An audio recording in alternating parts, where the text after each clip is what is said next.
We're rolling whenever you guys want to to go. Hi, I'm Drew Thurlow. We switched spots. Switch. This is our first Lone Wolves podcast of the summer. So it's about to get hot in here. Yeah. Because we turned the AC off. But I'm Lauren Blitzer-Wright. I'm Drew Thurlow. Welcome to the Lone Wolves podcast.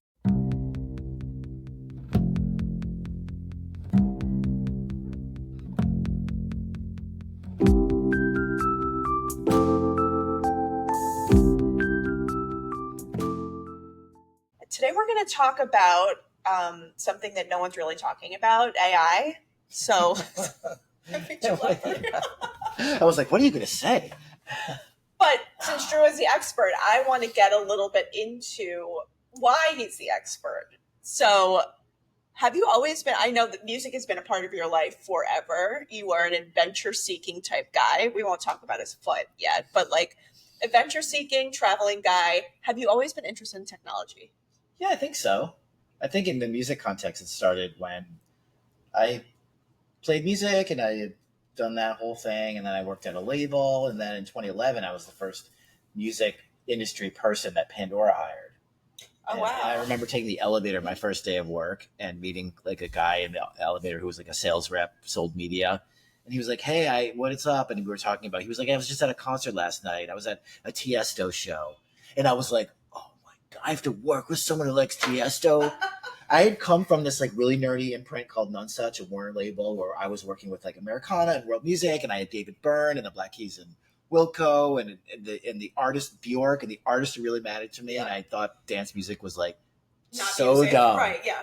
And I was like, I can't believe I have to work with someone who likes dance music. And then I got that there. I was like, oh, like this is not a music company at all. It's a tech company. But it was super interesting because it based in Silicon Valley, so it was like that element. Mm-hmm. And we had sales reps that were selling media. We had people from advertising. And we had people from tech. And we had people from like automotive because it was a big push to get Pandora into the dashboards. Right. It was synthesizing a lot of different verticals. Yeah. Music was just one part of it. And I was like, this is cool. And we pioneered a lot of what DSPs ended up becoming in terms of like how licensing works and how the different royalty models work and how brand partnerships in that context works. And it was cool. And then I went to Sony, back to a traditional label, and they had promised me this like forward-thinking imprint where we would be able to invest in stuff. And it just kind of wasn't. Mm-hmm.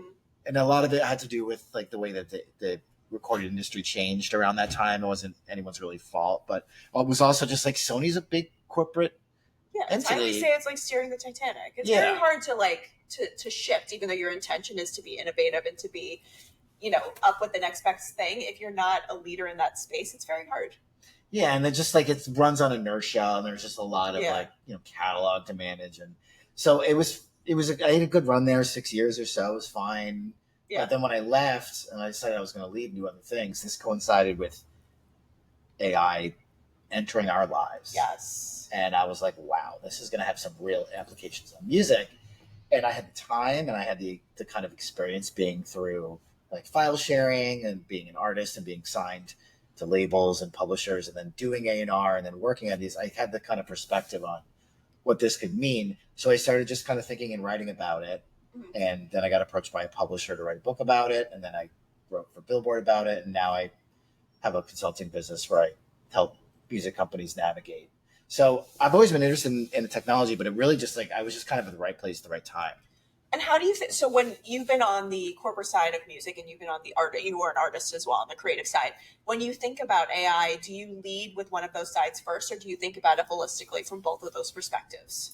Yeah, good question. I think about it like holistically. Yeah. And I think about it very intentionally as like, all right, this is how AI is impacting artist creators and the recording process, and this is how it's impacting the industry, the business, rights holders, labels, and then fans. So, and I segment my masterclass that I do with like in two ways, depending on who you are on one or the other. No, it's really, I think you provide a unique opinion about this because of that you're coming from both sides of it. Cause I think like we were talking about earlier, there's a lot of panic around AI because there's like even these articles that I told you I kept seeing that 70% of Deezer's inventory of music is AI generated. And we were like talking about that is supposed to sensationalize like fear and they're taking over, but really those tracks are like sometimes never going to be seen by any of us, and they are just like in the ether of content. So I think, I'd love to level set a little bit about, like, there are obviously very good things about AI. There are very good efficiencies that are happening in the music space, outside of the music space, but there are some things that are threatening to IP holders and to copyright. And I'd love to like get your real opinion about, like, based on the lawsuits that are happening in the news and your own opinion, what should we really be thinking about with AI? What should we really be afraid of or not at all afraid of in terms of how it's going to not replace people's jobs, but like this whole, everything feels sensationalized, and I want to level set about what this really is. Yeah, it's definitely going to take some jobs. So, yeah, true. But you're right. And a woman that runs the Motion Picture Association of America has a really great quote about AI and creative fields, where she says, there's so much fear and anxiety out there about AI, but no one's really sure what to be afraid of. And it's true. Outside of like legal, like it's very easy to point to legal, like, they trained a model on that without the rights to it, and then that's the output, and that's illegal. Like, what else? Yeah. I mean, so let's start with there, because that's the biggest question that needs to be answered, is how these models are really good at generating things. Yeah. And in the music context, they're really good at generating music. So how do we square that with artists who already exist, or music and repertoire that already exists and is legally owned by someone? Well, we need answers on whether that's fair use or not. Right. But I'll be very careful to extrapolate. Just because an AI model makes good music, I'd be very careful to say that means one thing or the other, good or bad, on artists. And I think people tend to think about this stuff very myopically. Yeah.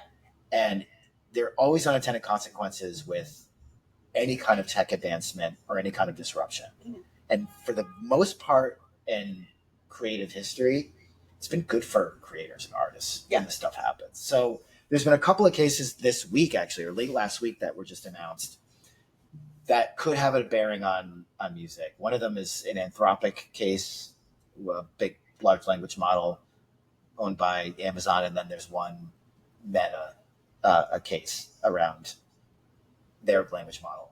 Both were sued by book authors. One was a publisher, one was a series of authors. And the courts kind of agreed that, training AI on content is fair use. It's like, it's fair use. It's a transformative effect when you take something and you put it through a model. I think most artists are like now freaking out when they hear that. But no, I know. Well, I was going to say, it doesn't mean what do you think it means. It's like going to school and training kids on content, and they become other writers. Like, you have inspiration. Like, I'm sure, Ernest Hemingway read X, Y, and Z. Like, it's the same type of thing, but it's very, the scary part is it's like less room for it. It doesn't feel, it's not human. Well, that's the scale of it is different. But actually, it's interesting that you brought up that case, because the judges disagreed in the cases. One of the judges in the case, I think Anthropic, said it is not at all like the kids learning. Interesting. And then the Meta judge was like, it kind of is like that. So there's definitely some discrepancies in these early cases, but it's a lot of opinions too. Like, but it's complicated, and it's not as so simple as this content is trained and it's fair use. So number one, Anthropic, while it's fair use, the way they got the content was deemed illegal. Mm-hmm. They scraped it off the internet, and then they created this, like, what the judge called a shadow library of a repository of books. Yeah. Now there's going to be a jury trial to determine damages, and if you use the straight letter of the law of $150,000 per infraction, oh my God, their potential payment liable could be $1.5 trillion. Now, obviously, no judge is going to make that. That's insane. But I could see a world in music where, okay, it's actually legal for Suno and Udio to train music on their model, but it's not legal for them to scrape it, which is what they did. Right. So they're going to have to go out. They're going to have to go and get license deals with the rights holders anyway.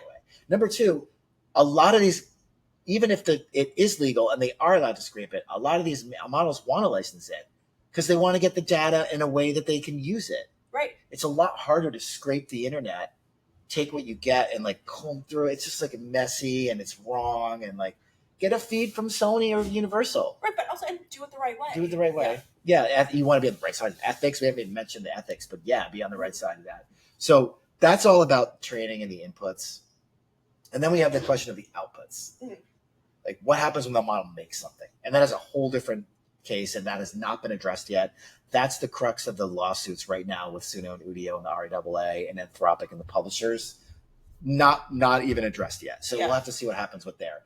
If a model makes something and it sounds like a little bit too much like ABBA, then yeah, they're going to be in copyright violation. If it doesn't sound anything like ABBA, then we're going to have to see. Right.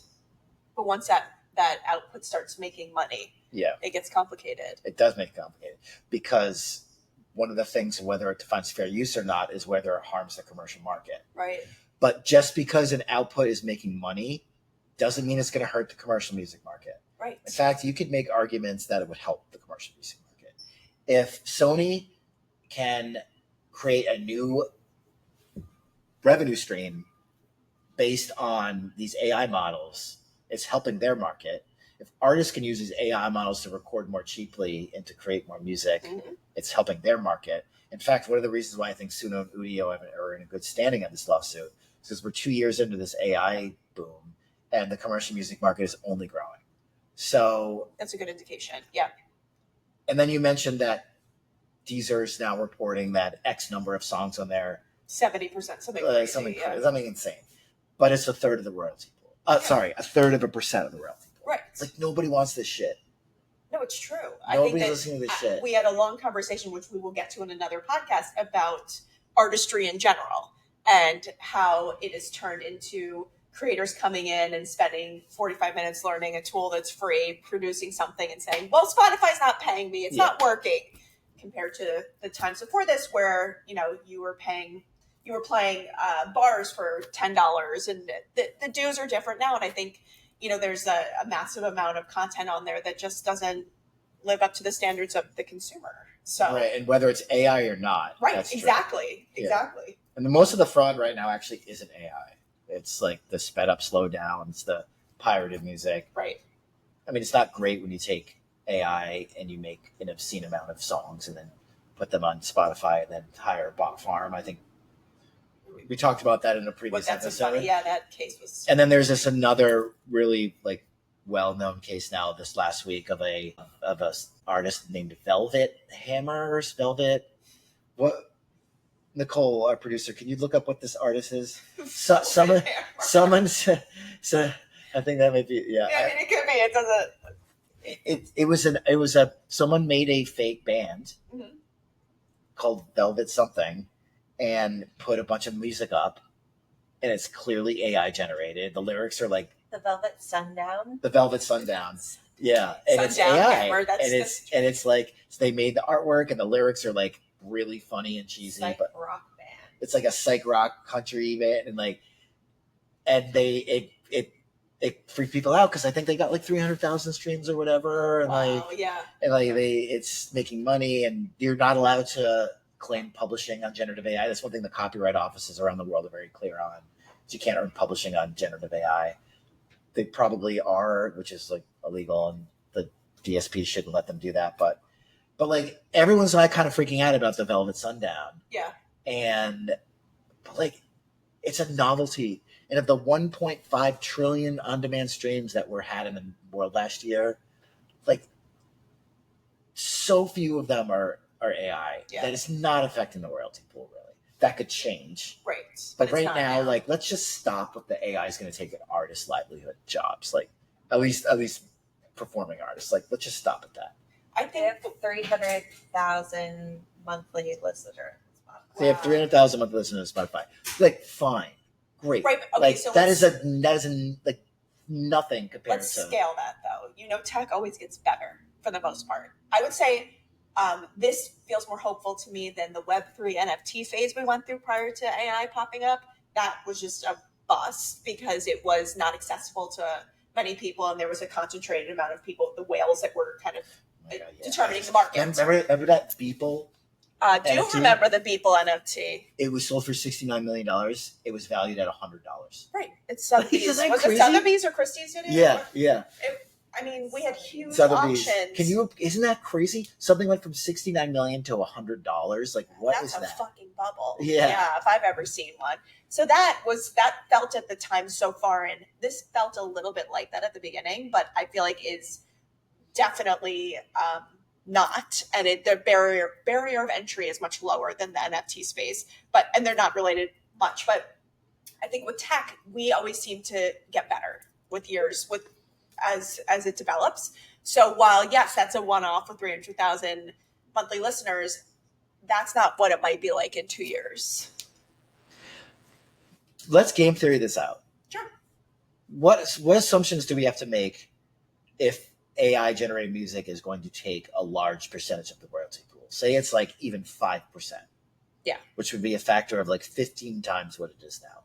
What does that actually have to look like? What has to change with the DSPs who are not supporting this music really? What does that has to change with the consumers who are not liking this music? I mean, they have a lot of monthly listeners on Spotify now. Velvet, it's Sundown, whatever. But like, what if it gets so good? It's like replaces the music. It is good. The music is so good. Seriously, the AI generated music is so good, but that's not fans' relationships to art. Well, also a lot of those streams too are people like us, like reading about this in Music Ally and like just like checking it out, right? Exactly, Yeah. and then that counts for a stream. And I do think that there's something to be said about like whether you want to invest in AI artists, it's never going to possess the same fandom relationship than a real life artist, and the way they create and the way they can share. But I ask you this because I was on Instagram last night and I was suspicious about this woman's video, and she was talking about tragedy and like. She was home and her sister broke down and her two sons and husband went to go fix the car and a drunk driver hit them and died.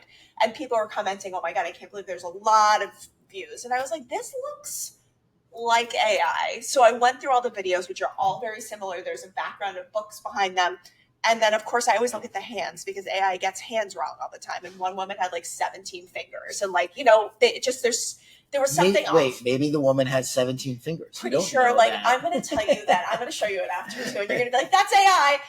It's got that like very, very close to human, but like a little cartoonish. You know what I mean? Yeah. And there were like famous people commenting on this, like sending you good vibes and blah, blah, blah. And I'm like, this feels so manipulative to me. And I understand this could be someone's story, but that's not how they're advertising it. They're advertising it differently. And it felt like a trap a little bit, and I got annoyed, and I'm going to call them out. But like 16,000 people are following this AI account that is talking about tragedy, and maybe it was meant to bring people together over grief, but it still doesn't feel honest. I feel like there's even with TikTok with social media channels, you have to click if you're using AI content or just to like declare it. So while I think AI is fine, it's like, just declare these are AI models based on true stories of people that didn't want to share, whatever it is, because it just creates this layer of dishonesty. That's and manipulation in terms of like how you can communicate with an audience that's not authentic. Yeah. So, I mean, we're early days in the policy and legislative rollout of all this stuff. But one of the things the EU is really ahead of is the EU AI Act, which is being phased in over next 3 or 4 years. And they do have stipulations that AI has to be labeled if it's fully generative AI. And I think that's fair. That's pretty sensible. And actually, a lot of the platforms, even in the US, have that functionality now, but it's like user. Where you have to opt into, like, right, exactly. You can easily be like. Someone's not going to. Right. Yeah, I mean, I think we should have to, consumers should know what's AI and what's not. Yeah. And there's also has to be a line drawn between generative AI and AI assisted, and how do you that, which is like all thorny stuff that we can have to work out. But there's also a stigma around AI, so there's going to be less inclined, like you said, when it's like up to the creator to market. They're not going to, because there is a stigma around it now. Yeah, I love those AI videos on TikTok and Instagram. Like I think they're so funny. But it felt like you can make something. I like the ones that are so obviously AI, like the gorillas interviewing people at supermarkets. No, I love that, but that's like you're using it in a funny way, and you're like showing what tech is. There's this one woman who's like driving her like Nissan Altima around and like crashing it everywhere, and she's going dead ass, and it's so funny. And it's like clearly AI, but we're gonna get to the point now where the models are getting so good that by the end of the year, they're not going to have 17 fingers. They're going to No, be I better. know. They're And gonna be then you better. can also make an entire movie. Yeah, but like I think, like to bring this back to music, I think there's the analogy breaks down a little bit when you talk about AI slop on social media and then music, because they're different. They are different. Because people's emotional connection to art and music requires more of the artist than some dopamine boosting scroll through on TikTok. True, but I guess I think about it in TikTok terms and Instagram as like really easy ways to spread propaganda. There's a lot of like just it just feels in our political climate in the US, it feels like a tool to just continue messages of hate and discrimination and false information. And that's what scares me, because I'm like, that you can make it look like somebody that you respect saying something. And it's very clear for people who are watching the news and understand what's going on. But for other people who have fallen into this trap, it's really dangerous. Yeah, and we're gonna have to deal with that as a society, and that's not something that's unfamiliar. Right. It's Going just back- irresponsible. Going back, like people would post articles in newspapers pre internet era that I mean, we go back to World War II. no It's like early, not- yeah, like- early. yeah. That's why they had duels Right. in the 18th and 19th. Right. Like, seriously, like people have been like posing as other libel and propaganda forever. So like, yes, this is more complicated, but things like the EU AI Act, there's a few bills before Congress now, and there's some state laws that have actually passed that are trying to. The perfect example would be everyone likes to reference the Ghostwriter 977 Drake Weekend song, Yeah. Heart of My Sleeve. If you read an article, this is for everyone, if you read an article about music and AI in any blog or any publication today, and they start off referencing that, don't read it. Like, that is 2.5 years old. Yeah. Like, everyone's talked about this. We know what that is. Like, it's outdated. That is illegal now. Mhm. It was not illegal when it happened 2 years ago. Right. Now it's illegal because it's illegal in many places. Shouldn't say everywhere, but it's illegal in the places where it matters. And because now we have a new understanding around deep fakes and name and likeness rights. Yeah. And so we'll get there. And I think the ultimate moat here is that consumers don't want AI generated music. Yeah. I They agree want to with you. go see their real artists talk about real things and perform real shows. They don't want to like we've had the ability to make avatar artists for 20 years now. It never caught on. It never did. As much like Universal has tried it. Oh, Sony when I was tried, at Sony, yeah. we looked at those companies too, and it was like, but Yeah. what is it? And then like sharing avatars with friends too, like this whole idea of even the metaverse, like this whole idea of creating a digital world. Like I would say, especially with the focus being on Gen Z, it's the opposite of what they want. They have expressed the interest for real life experiences, for throwback type things that they were never a part of. Like it's weird that they look at baby pictures of themselves on their parents' iPhones, whereas you and I have to go through a box of developed photos that have a yellowish tint when we're thinking about like they had a different experience than we do, and it's same with the Web3 NFT. They rejected it straight off the bat, not wanting to be involved. And with AI too, I think that outside of the interest they might have in the tech behind it, they are not interested in the product and in the output. No, and I would also caution, just because Velvet Sunrise or Sun whatever it is, Sundown, No. just because there was one, right, doesn't mean it's a pattern. That's a good point. There is 2.2 million new artists released music on Spotify the last year or two. I'm fudging that number. I would have to reference where I got it. But there's been one AI artist that we're not talking about. Like, let's keep the scale in perspective. And real talent and real hard work, it's undeniable sometimes when an artist comes, like Chaperone, like she's for years, we're like, oh, she's a new artist. She's been doing this for fucking years and trying to get signed. It's hard. It's undeniable to not have a visceral reaction to music. So that's like a part of it too. That's like the way I always call them, like my A&R goosebumps. Like when I hear a really good song, I get goosebumps. It's like nothing I can control. And that's the part of music that's going to separate us from the real and the fakes. Like you have a physical reaction. Yeah, I don't know if I told this story on a previous podcast, but something was playing in my Apple Music randomly when I was on my computer the other day in my headphones. and a song came on. I didn't recognize the song, and then like the guitar sound came in, and I was a guitar player, am a guitar player, and I, a gear nerd. I'm very plugged into tones and all that, and how to get that, and this guitar sound. And I was like, this is an insanely amazing guitar sound. And I'm like, AI can't do this yet. This is amazing. It's like perfectly like sculpted and dialed in. It was a mid scoop. It was like compressed, but not too much. I'm like, this is great. And then I looked at it, and it was from Udio, and I was like, whoops. Oh, But it was inspiring, and I wanted to take that guitar track and I wanted to bring it into a DAW, and I wanted to build a song around it. Yeah. Not unlike the Beastie Boys did with sampling. Yeah. I mean, sampling is a great example. Yeah. So like, yes, these tools can make great things, but I think the operative word there is that it's a tool, and we'll talk about how artists are using AI in the creation process in another episode. But you heard these same arguments made about recording and broadcast and the radio, and when keyboards, and then polyphonic keyboards. Polyphonic keyboards are a keyboard that can play more than one note at one time. Mm-hmm. And when that first, and this is going back to the 80s. This isn't ancient history. Yeah. People are like, this is a machine. This isn't music. This isn't human. There was like a common sentiment. And then like Peter Gabriel uses it, and everyone's like, oh, well, Peter Gabriel uses it, then it's fine.